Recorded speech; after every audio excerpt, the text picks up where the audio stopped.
Good afternoon and a very warm welcome from Austria. My name is Hannes Niederhauser. I am the CEO of S&T AG, a company listed in the German TecDAX as well as the SDAX. And I would like to give you a short overview for our Q1 results. First, some words to S&T. S&T has 6,000 employees. Revenues last year amounted to 1.34 billion euros, and for this year we plan 1.5 billion. We are running around the EBITDA ratio of close to 10%. Most of our business we have in Europe, 87% of our revenues, 8% we do in the US, 5% in Asia. From our 6,000 employees, 5,500 are located also in Europe. Main country with most employees and most revenues is Germany. We are working in two areas of business. Historically, we started as an IT service provider, and around 8 years ago, we started to do firewalls for machines, which was the birth for our IoT business. Today, 2/3 of our business is IoT, 1/3 is IT services, and we are currently in the plan to focus on IoT business and divest our IT services. S&T is a very engineering-driven company. From our 6,000 people, 2/3 or 4,000 are graduated engineers. I wanted to tell you something about our Q1. Let's talk about the highlights, but there are also lowlights. So the highlights, we had a 12.1% growth in revenues in Q1 versus last year, and a 14.9% improvement in net income versus last Q1 2021. All those increase in revenues were organic growth. We have a very strong order entry. Our book-to-bill at the moment is at 1.31. For example, in Q1, we had 435 million of order entry versus 330 million of revenues. Last year, we had in 21, 1.34 billion of revenues and 1.75 billion of order entry. So we have a very strong order entry these days. Just in January, we won the two biggest contracts in our history to control smart trains. One is with Deutsche Bahn, and the other was with Trains for Greater Paris, SGP, both together a volume of 170 million. And this is not the full contract, there's more to come. In December, S&T had been attacked by various short sellers with a high short selling rate plus a short report. This topic had been completed with some forensic investigations, which we did via Deloitte & Touche, and also our unmodified audit opinion for our year 21. So we acted and all the allegations had been turned down by the auditors.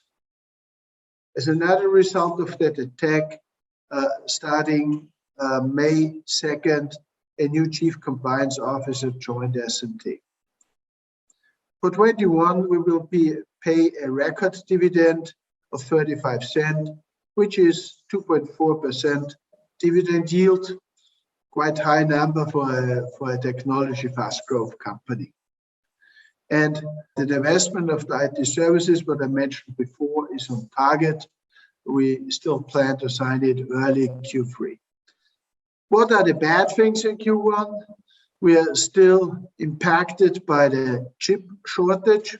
We have meanwhile euro 108 million of orders which had been requested by our customers urgently, and we couldn't deliver based on missing chips. So 108 million is a quite high number. We paid 8.2 million from spot market brokers for various chips, and only 7.1 we could recover from our customers, so that burned our EBITDA by 1.1 million. And our cash flow was burdened by increasing inventory, what we need to overcome the chip shortage. Another problem is a North American entity, which is just 7-8% of our revenues, but it's suffering the avionics market. Our biggest customers and our biggest business in North America is avionics. And as you all know, after pandemic, avionics is still not back to the business it had before. And the last problem we're suffering is the Russian war. We had some FX losses. S&T is doing 5 to 6% of business in Russia, and yes, we're impacted by that, but not major. Q1, our KPIs, we did increase revenues 12%, gross margin 3%, EBITDA 4%, earnings per share 12.5%, 15% net income. The cash flow and the cash itself were burdened by the chip crisis, but we will finish the year again with a reasonable cash flow in around range of 70-80 million euro, and the cash will go back to 300 million. 300 million is a nice number, which let us sleep well. Business model, S&T is acting mainly in Europe with a focus on industrial, medical markets. The high-speed trains were very strong. Telecom is a focus for us because machines will be connected with 5G in the future. So 5G is a major driver for us. Software itself and also the manufacturing of it. The service business you see here in dotted line, because it's our target to sell this division with close to 600 million of revenues and a 10% EBITDA. I mentioned before already, our strongest situation at the moment is in the order intake, particularly the IoT business in Europe has a book-to-bill of 1.4, so it's growing significantly. This is a market who is even the world market growing at 1.16, but at the moment it's growing faster. And the whole company 1.31 book-to-bill, as the services do only 1.09. We have a 1.44 billion of backlog, which covers almost all revenues for the rest of 22, what we planned. And we have 3.3 billion of design wins in the pipeline, which will give us the growth for the next 2-3 years. S&T has totally more than 3,000 customers, and the main customers account only for 2 to 3%, like medical respirators, telecom provider from the UK, and several train companies all over Europe. For example, Network Rail Technology, Deutsche Bahn, or SNCF in France. I would like to say something also about the war in the Ukraine, which impacts S&T as well. 2020, we decided to stop the investments in Russia and former Soviet Union. For this year, we plan to step out of Belarus and Moldova. Totally, we had last year 6% of revenues and 4% of EBITDA in these areas, so it's not a major part of S&T, but still it is a part of S&T. And we think that this will reduce by around half this year because we decided to step out of these countries gradually. From 14 companies in that area, we want to reduce to 2. At the end of last year, all our assets, meaning equity and receivables, amounted to 30 million. Currently, it's 20 million. By the end of the year, will be less than 10 million, so we step out. Major Russian engineers, 40-50 out of them we transferred to Europe. And what will be the impact this year? In Q1, we already had to take FX losses and realized losses. For this reduction program that I just mentioned, we accrued 4 million euro, which are not lost yet, but we accrued that. That's all done in Q1, so we do not see any further impacts for the future from Russia. But generally, end of the year, Russia exposure will be less than half the beginning of the year. And we could partially compensate by additional wins in defense and cybersecurity. For example, we got the 30 million cybersecurity contract. Russia impact is minor. It will not impact our guidance of the 1.5 billion revenues and 10% EBITDA for 22.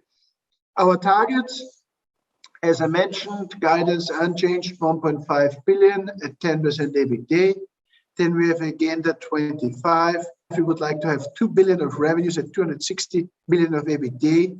This number is based after selling IT service and including M&A of IoT companies what we want to buy instead of this. Vision 2030, S&T should become a company with over 15% EBITDA, a pure IoT player, no IT services, with a lot of smart technologies in different markets. We are still going ahead with M&A in this market. And if we talk about the brand, by selling S&T, which is a synonym for IT services, we will change, or we did change our name in the last annual shareholder meeting to Kontron.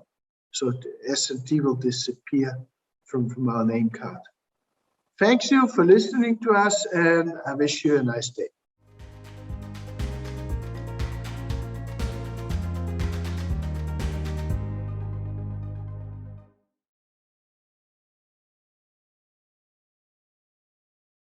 Since you watched this company video until the end, I'm guessing you liked the video. That's probably because we work very hard to create the most engaging and value-added content possible for you. If you're a stock-listed company or corporation and want to find out how we at C11A can make a company video with and about you, please email us at community@c11a.com.